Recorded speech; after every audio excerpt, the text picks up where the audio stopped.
আমার এক বন্ধু, একসঙ্গে মক্তবে পড়েছি, একসঙ্গে পড়ছি। কোথায়? মক্তবে পড়েছি।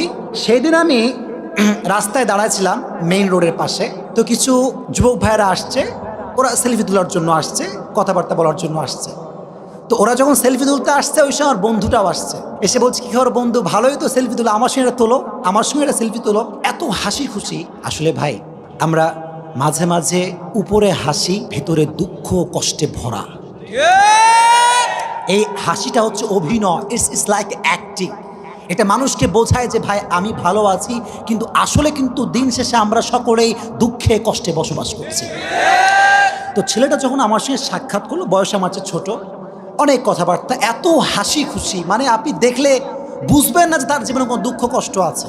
গত পরশুদিন বাদ মাগরিব বাসায় বসে আছি, হঠাৎ করে কল আসলো যে হুজুর, আপনার যেই ছাত্র ভাই মক্তবে পড়তো আপনার সঙ্গে, সেই ছাত্র ভাইটা একটু আগে, জাস্ট একটু আগে ফ্যানের সঙ্গে রশি ঝোলায় গলায় ফাঁস দিয়ে আত্মহত্যা করেছে।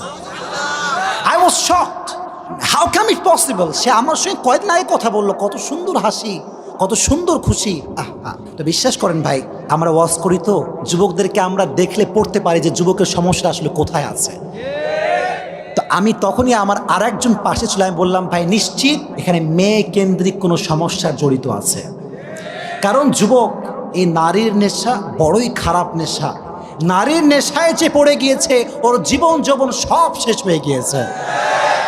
আমি দৌড় দিয়ে গেলাম তার বাসায় খবর নেওয়ার জন্য যে কি ব্যাপার, হোয়াট হ্যাপেন্ড, কি হইলো। ওর মা বসে আছে, বলতেছে বাবা, আমার ছেলে 7 মাস আগে একজন মেয়েকে বিবাহ করেছে, আমাদেরকে কাউকে জানায় নাই।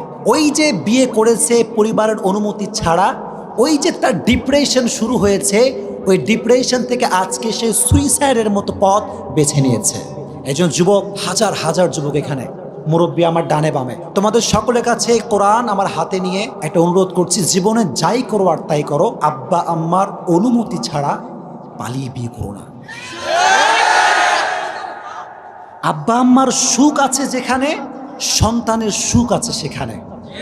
শোনো, হাদিস শোনাই, রিদাউর রব্বি ফি রিদাইল ওয়ালিদাইন ওয়া সাখতুর রব্বি ফি সাখতিল ওয়ালিদাইন।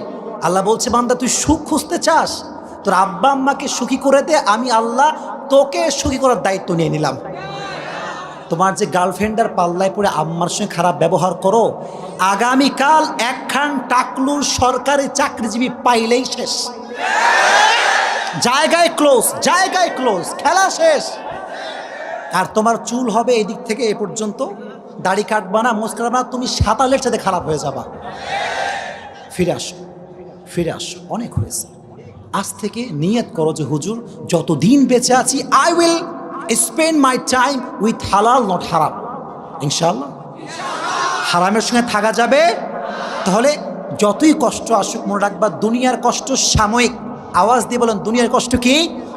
আল্লাহ বলছেন, শোনো, এই শোনেন শোনেন শোনেন, এদিকে এদিকে এদিকে, ওয়ালা সাউফা ইউতিকা রব্বুকা ফাতারদা। If you put your trust on your Lord, indeed and verily your Lord will give you something that will definitely make yourself happy. সুবহানাল্লাহ পড়লেন না? হ্যাঁ বান্দা, তুই যদি দুঃখে কষ্টে আমার উপরে ভরসা করতে পারিস। আমাদের অভিযোগ, নাই নাই, এটা নাই, ওইটা নাই, ওইটা নাই, গাড়ি নাই, বাড়ি নাই, গার্লফ্রেন্ড নাই, টাকা নাই, পয়সা নাই, বউ নাই। আওয়াজ তো আসতে কেন, জোরে বলতে হবে, ঠিক না?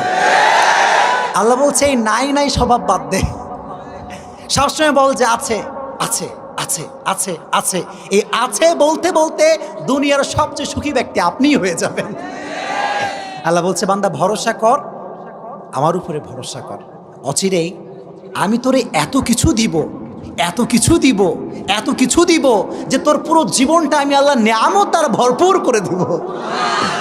এজন্য কলিজার টুকরা যুবকরা, মন ছোট করবা না, ভরসা রাখবা একজনের উপরে, জবান খুলে বলো, তিনি কে?